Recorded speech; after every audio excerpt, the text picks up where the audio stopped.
Indonesia keturunan Rasulullah Sallallahu Alaihi Wasallam.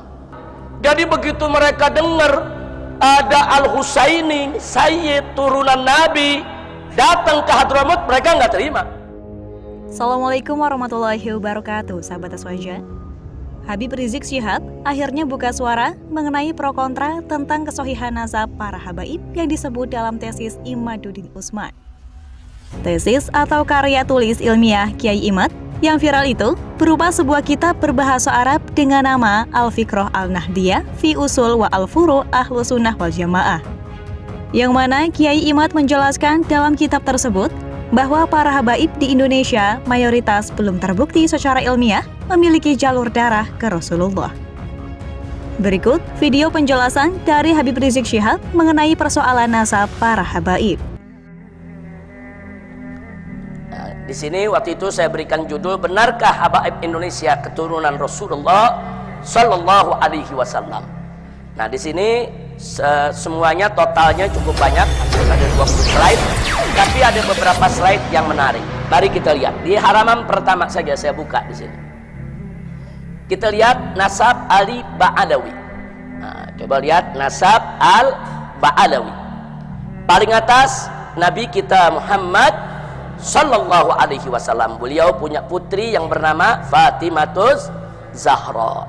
Fatimatus Zahra dengan Nabi sama-sama wafat tahun 11 Hijriyah.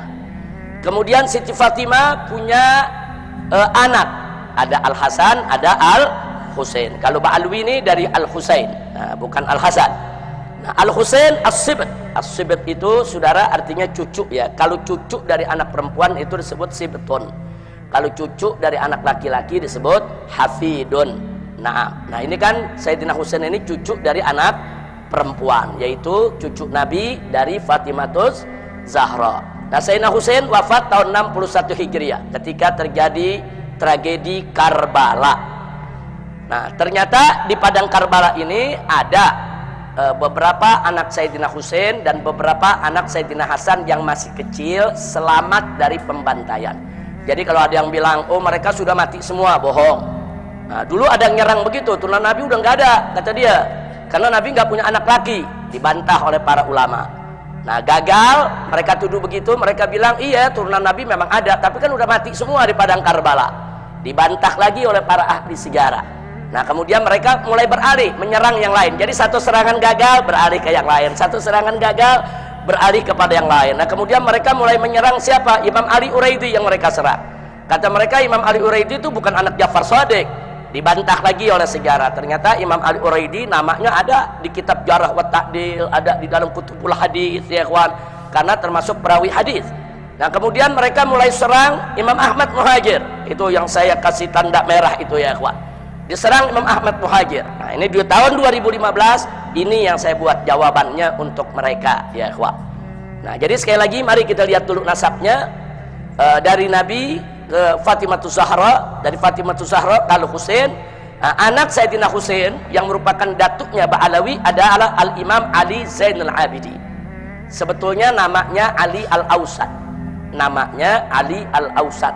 Sayyidina Ali itu anaknya ada tiga. Sayyidina Husain pada saat terjadi pada tragedi Karbala ada tiga anaknya bernama Ali. Ali Al-Akbar, Ali Al-Ausat, Ali Al-Asghar. Ali Al-Akbar sudah dewasa, dia yang menjadi panglima perang bapaknya waktu terjadi tragedi Karbala, dan dia yang maju paling depan untuk menghantam mereka-mereka yang ingin membantai keluarga Nabi dan gugur sebagai syahid. Sedangkan Ali Al-Ausat saat itu masih remaja, usianya diperkirakan sekitar 16-17 tahun, lagi sakit, demam, sakit keras, dan ada di kemah. Dia tidak bisa perang. Jangankan perang, berdiri saja dia tidak mampu. Dia dijaga oleh bibinya, oleh adiknya Sayyidina Husain yang bernama Sayyidah Zainab. Sayyidah Zainab yang menjaga dia dan menjaga anak-anak kecil, keponakan-keponakan Sayyidina Husain di dalam kemah. Sementara di luar lagi berkecamuk perang yang tidak seimbang. Sayyidina Husain bersama keluarga dan sahabat hanya 72 orang jumlahnya, sementara yang menyerang lebih dari 3.000 orang ya ikhwan. Jadi satu pertempuran yang tidak seimbang, tapi Ahlul Bait menghadapi dengan gagah, tabah, dan dengan keberanian luar biasa. Kemudian Sayyidina Husain punya yang namanya Ali Al-Asghar, yang paling kecil, itu masih bayi. usianya sekitar 6 sampai 7 bulan. Saudara, di dalam kemah dia kehabisan susu ibunya sudah tidak keluar, air sudah tidak ada. Sementara keluarga Nabi dikepung di padang Karbala, tidak boleh mendekati sungai. Nah, kemudian Sayyidina Husain dengan beberapa orang mencoba untuk menyelinap, saudara, sembunyi-sembunyi, berhasil mendekati sungai untuk memberikan si bayi ini air, saudara, karena ini anak udah kehausan. Nah, begitu sampai ke pinggiran sungai, tiba-tiba sebuah anak panah meluncur mengenai si bayi dan bayi meninggal dunia. Akhirnya Sayyidina Husain diusir lagi, kemudian beliau balik badan, terus kembali ke kemah lagi, ya ikhwan. Nah, jadi artinya di sini ya anak cucu Nabi di situ banyak yang terbunuh, tapi tidak semua mati. Sehingga keturunan Nabi sampai saat ini tetap ada. Alhamdulillah. Kemudian Imam Ali Zainal Abidin punya anak Muhammad Al-Baqir radhiyallahu an. Nah, Muhammad Al-Baqir, saudara. Nah, Imam Muhammad Al-Baqir ini, saudara, sangat terkenal, nggak ada yang nggak tahu. Oh iya benar, Imam Muhammad Baqir itu memang anak Ali Zainal Abidin. Ali Zainal Abidin itu memang anak Sayyidina Husain. Nggak ada ulama yang nggak kenal itu sepanjang zaman, saudara.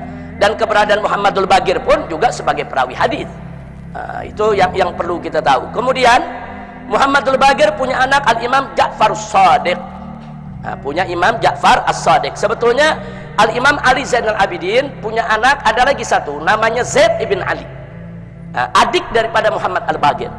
Saya tidak masukkan di sini karena kita hanya bicara nasab Ali Ba'alwi.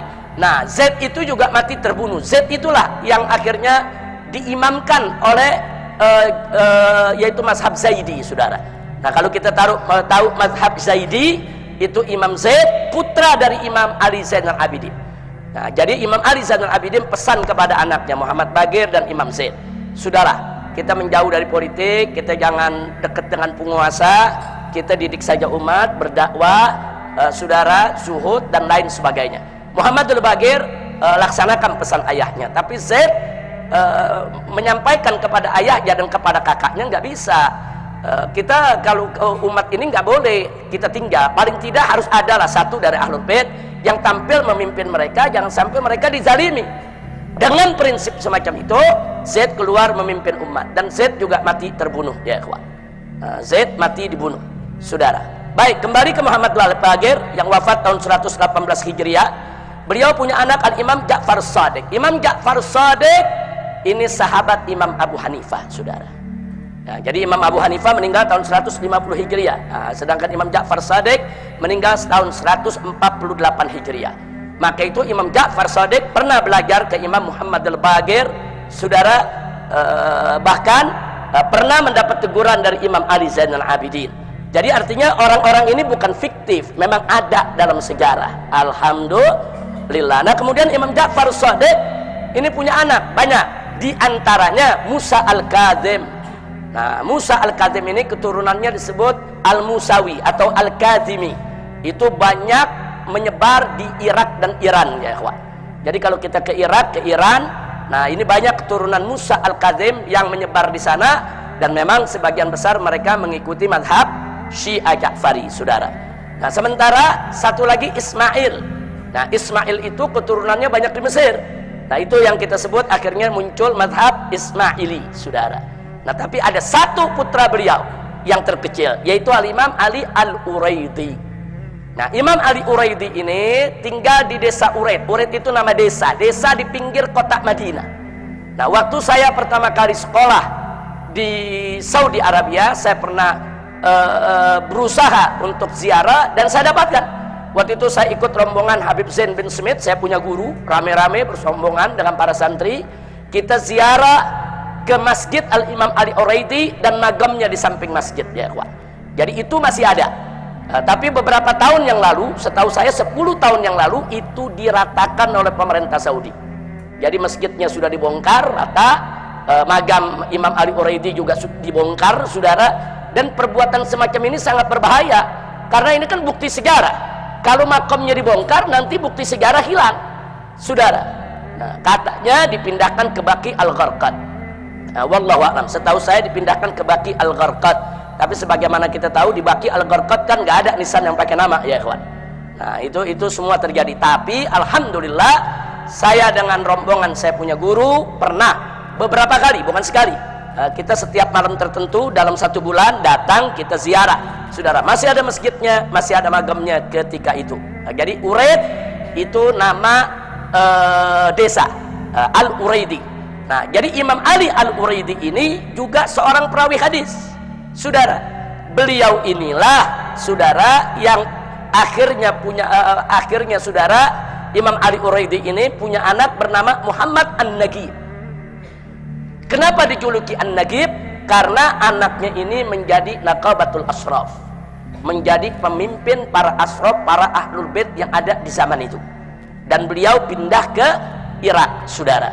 Jadi dikenal dengan nama Imam Muhammad An-Nagib. Wafat tahun 200-an. Beliau punya anak namanya Isa Ar-Rumi. Ini juga seorang Nagib, seorang Nagibul Ashraf. Dia seorang Nagibul Ashraf itu kalau kayak kita kepala sukunya lah, daripada ahlul bait Nabi alaihi salatu wassalam. Nah, beliau inilah yang punya anak Imam Ahmad Al-Muhajir, saudara, yang wafat tahun 345. Nah, kemudian bagaimana kok bisa sampai ke Yaman ini? Imam Ahmad Muhajir enggak lahir di Yaman. Dia di Irak, saudara, bersama ayahnya. Nah, cuma ketika beliau tinggal di Irak, terjadi fitnah Qaramitoh. Nah, tolong diingat, terjadi fitnah Qaramitoh. Qaramitoh itu kelompok Syiah yang sesat menyesatkan, saudara. Dan dia kelompok ekstrim, saudara, yang gampang betul membunuh orang yang tidak sejalan dengan mereka. Dan kelompok Qaramitoh ini yang pernah menyerbu Ka'bah, kemudian mencuri Hajar Aswad, dirampas, dan Hajar Aswad dibawa ke Bahrain. Nah, jadi dulu selama beberapa puluh tahun itu Hajar Aswad sempat tidak ada di Mekah, ya ikhwan. Dibawa oleh kelompok Qaramitoh. Nah, Qaramitoh nyebar di Mekah, di Irak, di mana tempat ini menyebar.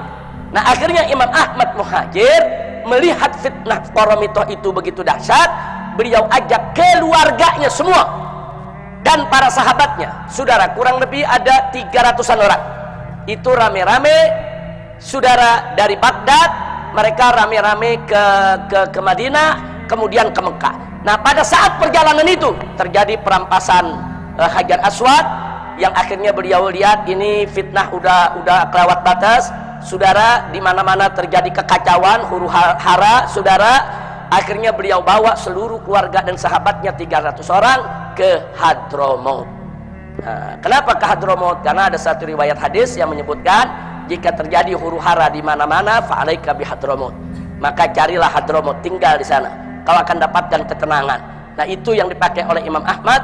Akhirnya beliau masuk ke Hadramaut. Begitu masuk ke Hadramaut nggak gampang. Di sana ternyata di Hadramaut saat itu sarangnya kaum ini apa namanya Khawarij, saudara. Ibadiyah itu salah satu sekte Khawarij. Nah, Ibadiyah yang paling moderat saat ini. Khawarij itu ternyata setelah mereka dulu diperangi oleh Sayyidina Ali di Mekah, di Madinah, di Irak, mereka semua larinya ke Hadramaut, ya ikhwan. Hadramaut saat ini dikuasai oleh Khawarij. Jadi begitu mereka dengar ada Al-Husaini, Sayyid turunan Nabi, datang ke Hadramaut, mereka nggak terima. Disambutlah dengan perang, ya ikhwan. Nah, jadi artinya Imam Ahmad Muhajir dengan 300 pasukan diserbu sama 1000-an lebih pasukan Khawarij. Mereka mau dibunuh. Mereka bilang karena mereka ini Khawarij ini benci dengan keluarga Nabi, nggak suka dengan keluarga Nabi, apalagi dengan keturunan Sayyidina Ali, karena Sayyidina Ali dianggap membantai kelompok mereka, karena mereka kan berontak terhadap Sayyidina Ali, ya ikhwan. Nah, jadi karena mereka sudah benci dengan Sayyidina Ali, dengan turunannya pun benci, mereka kobarkan. Itu yang disebut perang Bahran, saudara. Jadi ada perang. Jadi kalau ada yang bilang Imam Ahmad Muhajir nggak ada, oh dia nggak ngerti sejarah, dia nggak tahu perjalanannya. Perang itu dicatat di Hadramaut. Dulu ada perang ini, namanya, kejadiannya di sini, yang berperang siapa. Nah, ketika itu ada ribuan Khawarij menyerang yaitu keluarga Nabi ini, saudara. Nah, begitu serang ini 300 orang. Ini kalau lihat kejadian begini, nasibnya bisa sama dengan Sayyidina Husain di Karbala atau sama dengan Said bin Ali, saudara, yang juga cuman pasukannya sekitar 300 dan semuanya dibunuh, Zaid bin Ali. Nah, kali ini, saudara, ternyata di utara Yaman itu ada mazhab Zaidi. Nah, Syiah itu kan ada Ja'fari, ada Ismaili, ada Zaidi. Nah, Zaidi ini cinta kepada Ahlul Bait. Jadi begitu mereka dengar ada keluarga Ahlul Bait datang dari Irak, ke Hadramut mau diserang oleh orang-orang Khawarij. Mereka dari utara turun membantu keluarga Nabi dan terjadi peperangan yang kita sebutkan barusan, dan akhirnya mereka menang. Begitu mereka menang, Khawarij terusir dari Hadramut. Mereka lari. Kemana mereka lari? Ke Oman. Saat ini jadi negara Oman ya ikhwan. Negara Oman hari ini dari mulai sultannya sampai rakyatnya, saudara, itu mayoritas dipegang oleh Khawarij, tapi dari sekte yang moderat, sekte yang tidak lagi ekstrim, sekte yang tidak lagi mengkafir-kafirkan orang, yang disebut sekte Ibadiyah. Nah, jadi dulu mereka di Hadramut mereka yang kuasai. Kemudian mereka terpukul kalah. Saat ini mereka tinggal di Oman ya ikhwan. Nah, dari situlah Al-Imam Ahmad Muhajir mulai saudara dakwahnya di Hadramaut. Sampai di sini kira-kira jelas ya. Nah, kalau ada yang mau lebih jelas lagi silakan buka saja. Saya punya video yang sudah dimuat sejak 2015 ya ikhwan. Nah, dari situ akhirnya Imam Ahmad Muhajir punya anak bernama Ubaidillah atau disebut juga Abdullah. Sebagian kitab menyebut Abdullah, sebagian kitab menyebut Ubaidillah. Ini bukan kontradiktif, bukan. Ubaidullah itu kan tasghir daripada Abdullah. Seperti ada mengatakan anak Nabi laki-laki ada yang bernama Thayyib, ada juga yang bernama Thahir, ada juga yang bernama Abdullah. Padahal tiga-tiganya orangnya satu. Namanya Abdullah, julukannya At-Thayyib, At-Thahir. Jadi anak Nabi itu ada Qasim, ada Ibrahim, ada Abdullah, anak lakinya saudara. Yang Abdullah ini julukannya At-Thayyib, At-Thahir. Nah, cuman karena orang baca di hadis yang satu bilang Thayyib, di hadis yang satu bilang Thahir, orang pikir anak laki-lakinya ada 5 ya ikhwan. Nah, padahal Abdullah, Thayyib dan Thahir satu orang. Kira-kira jelas gak? Ini untuk memudahkan pemahaman, jadi nggak usah kaget kalau ada kitab nasab yang bilang Abdullah, ada kitab nasab yang bilang Ubaidillah saudara. Jangan kemudian dianggap oh ini tazwir, ini pemalsuan. Enggak begitu saudara. Nah baik, kalau dibilang pemalsuan repot, nanti hadis-hadis tentang anak Nabi palsu semua dong, gara-gara namanya beda-beda ya ikhwan. Kira-kira jelas tidak? Jelas semua ya. Baik, nah Ubaidillah ini punya anak yang bernama Alwi. Inilah Habib yang pertama dari keturunan Nabi yang dikasih nama Alawi. Sebelum itu nggak ada yang namanya Alawi ya ikhwan. Nah, ini yang pertama kali disebut Alawi, sehingga keturunannya disebut Ba'alawi. Nah, jadi Ba'alawi diambil dari nama ini saudara. Makanya di situ ditulis Alwi jaddu Ba'alawi. Ini kakeknya Ba'alawi saudara. Alawi, ini kakeknya Ba'alawi saudara. Nah, dan Alwi ini masyhur dalam sejarah saudara, putra Ubaidillah, dan orang semua tahu kalau dia cucunya Ahmad Al-Muhajir. Sampai-sampai Imam Sakhawi menyebut namanya, Imam Ibn Hajar Al-Haythami juga menyebut namanya saudara. Imam-imam besar menyebut namanya dalam kitab-kitab mereka. Artinya apa?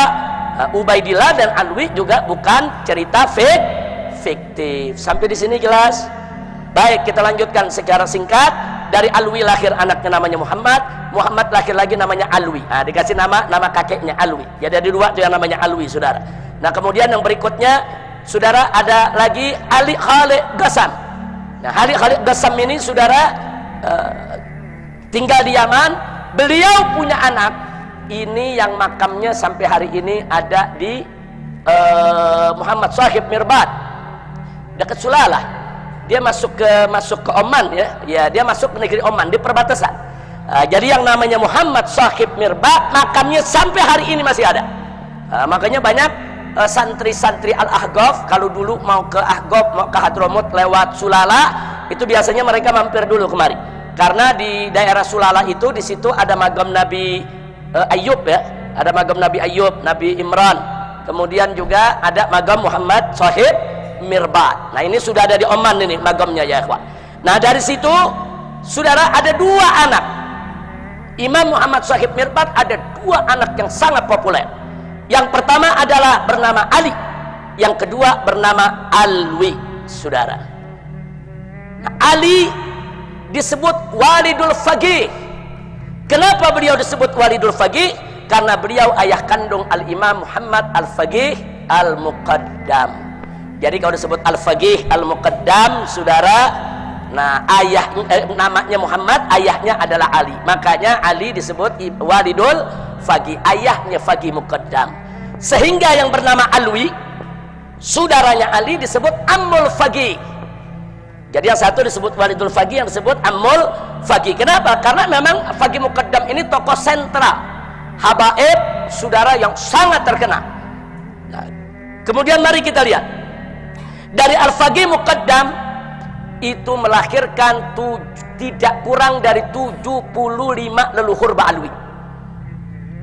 Hampir semua ada di Indonesia. Ini marganya. 75 leluhur ini 75 marga ya ikhwan. Sementara dari Ammul Faqih itu melahirkan tidak kurang dari 15 leluhur Ba'alwi. Yang salah satunya adalah Azmat Khan. Nah, Azmat Khan inilah yang akhirnya melahirkan para wali Songo. Ini saya sudah jelaskan dari tahun 2015 ini ya ikhwan.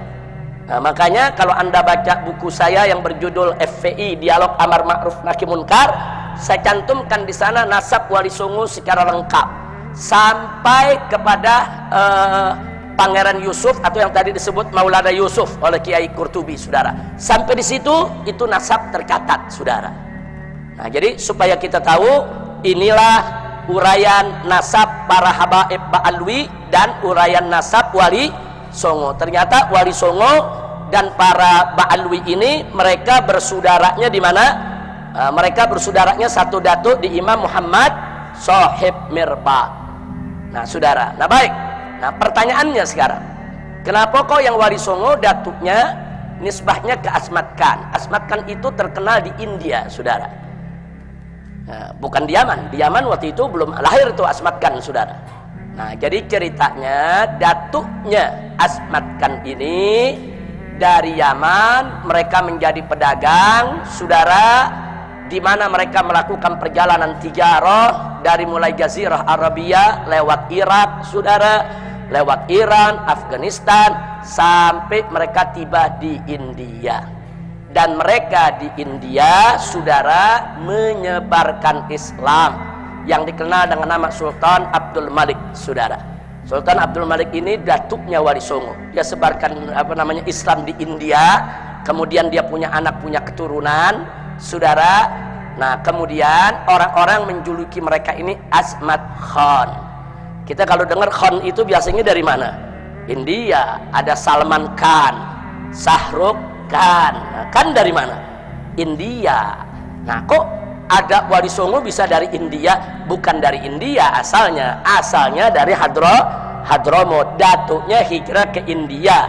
Di India mereka menyebarkan Islam. Makanya keluarga mereka disebut Azmat Khan. Azmat dari kata azim, keluarga yang besar, keluarga yang agung, keluarga yang suci, saudara. Jadi orang-orang India memuliakan mereka. Nah, dulu kan India Pakistan masih satu ya, kawan.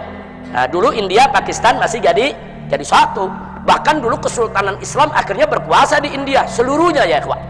Nah, namun pada akhirnya India terbelah dua, yang Islam mendirikan negara Pakistan, yang Hindu tetap bertahan dengan negara India. Saya tidak cerita soal perpecahan itu, tapi Azmat Khan ini adalah keluarga Ba'alwi yang populer di India dan turun menurun. Dan nagomnya masih ada sampai sekarang ya, kawan. Nah, kira-kira jelas tidak? Nah, dari India anak keturunan mereka menyebar. Satu, mereka berdagang ke Malaka. Malaka kan dulu tempat perdagangan. Semua dagangnya di Malaka, Malaysia ya, kawan.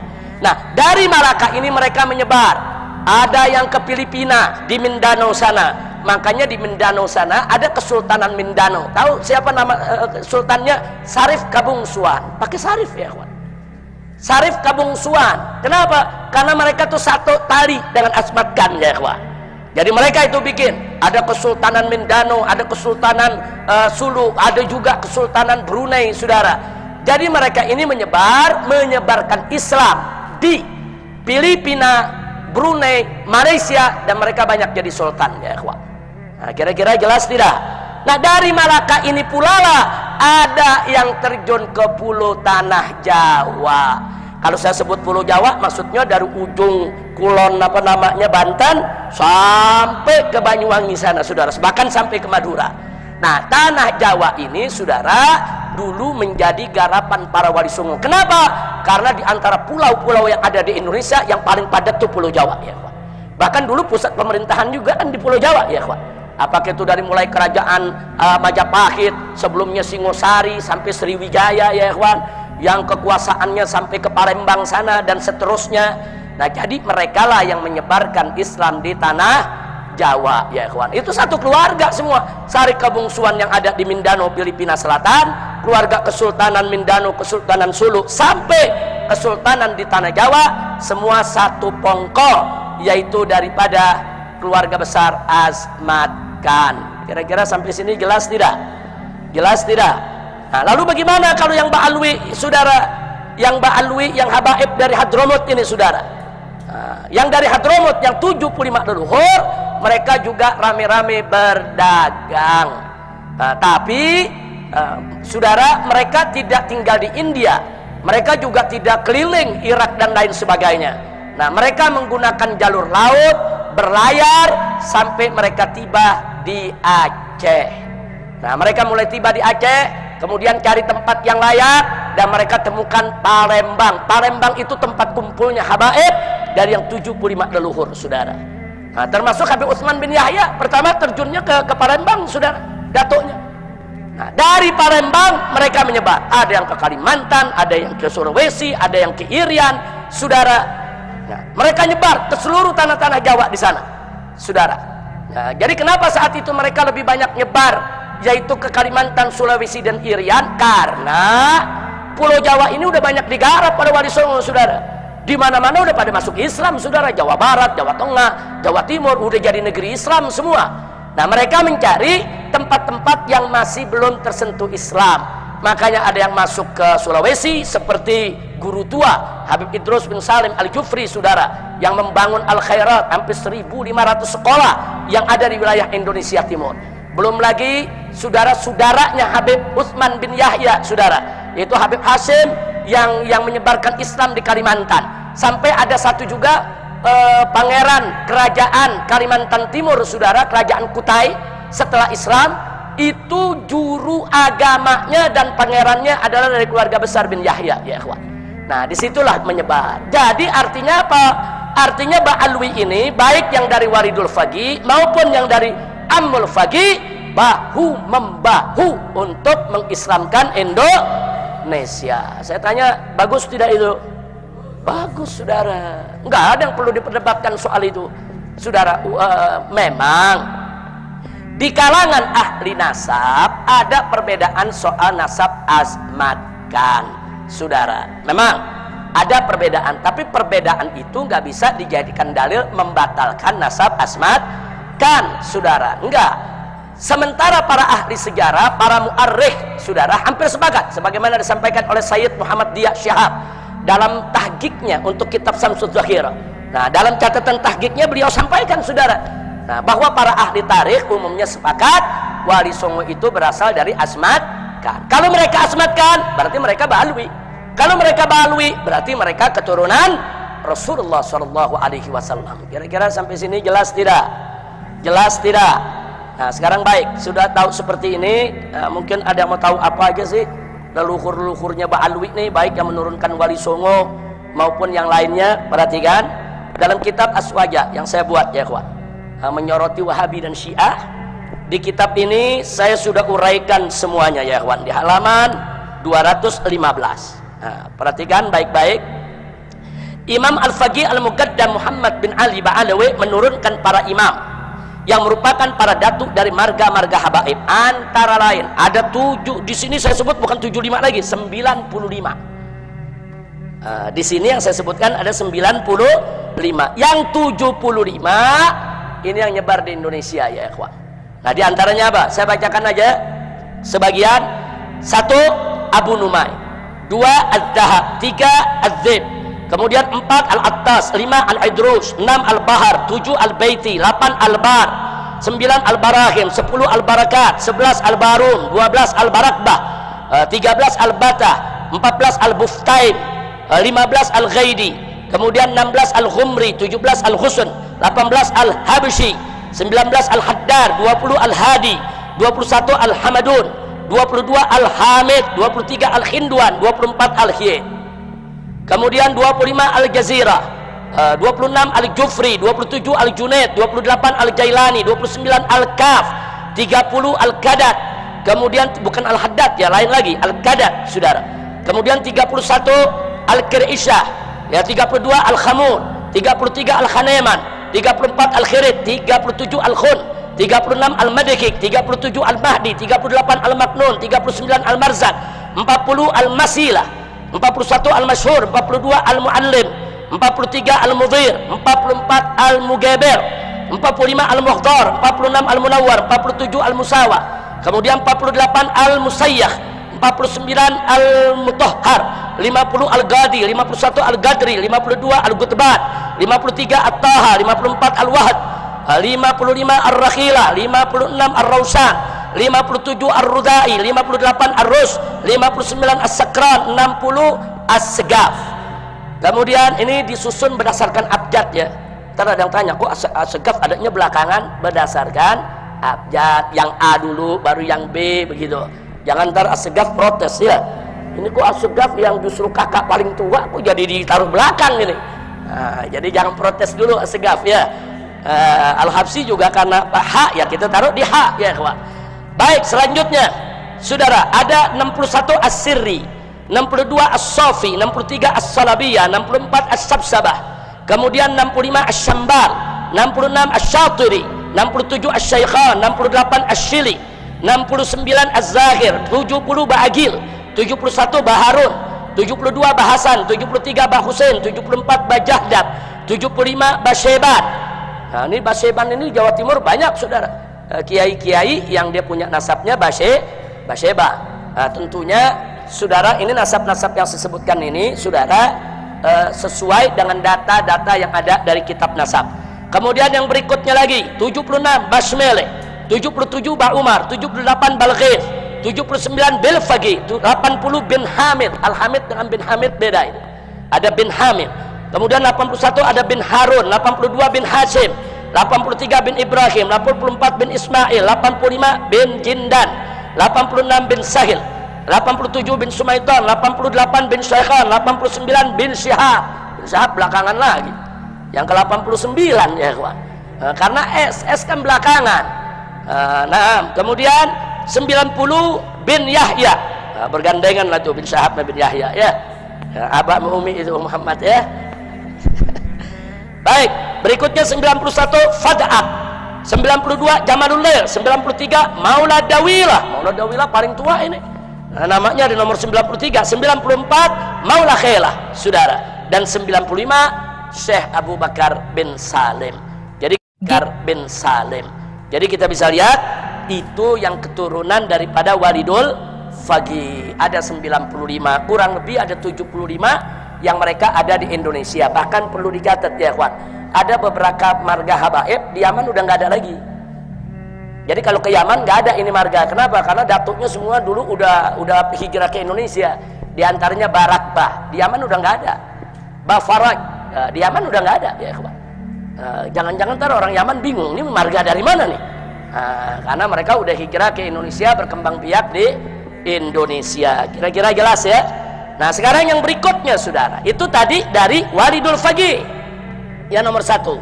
Sekarang dari Ammul Faqih yang nomor 2 saudara.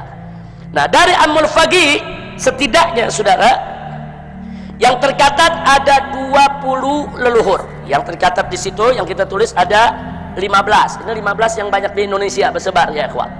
Nah totalnya mereka kurang lebih ada 20-an, kurang lebih. Nomor 1 Aidid. Aididnya pakai D ya, bukan pakai T. Aidid pakai T. Ada Aidid pakai dal. Beda tuh. Tahu bedanya gak? Aidid pakai T PKI. Ya Aidid pakai dal habaib. Jangan ketukar ya. Jangan ketukar. Ntar jangan dibilang habaib Aidid. Oh tuh turunan Aidid semua tuh. Kira-kira jelas ya. Yang kedua ada Al-Adilala. Nah ini menarik, ada Adilala. Ini gaya-gaya India nih. Saudara, Al-Adilala. Keturunan memang banyak di India ya ikhwan.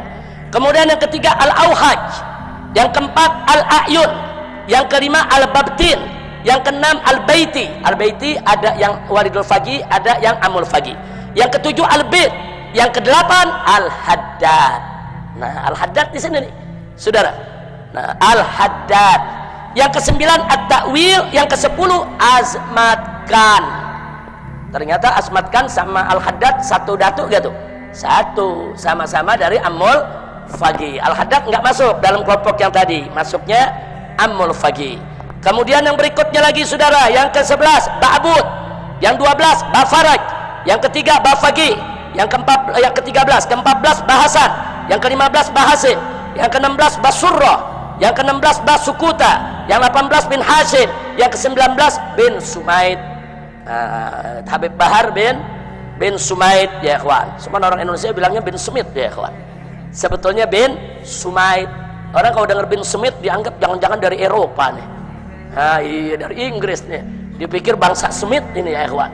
Udah gitu rambut pirang lagi. Oh, jangan-jangan ini dari Eropa nih. Enggak, bin Smith itu satu pongkol tuh. Bin Smith, Al-Haddad, Basurrah sama Azmat Kan, satu pongkol.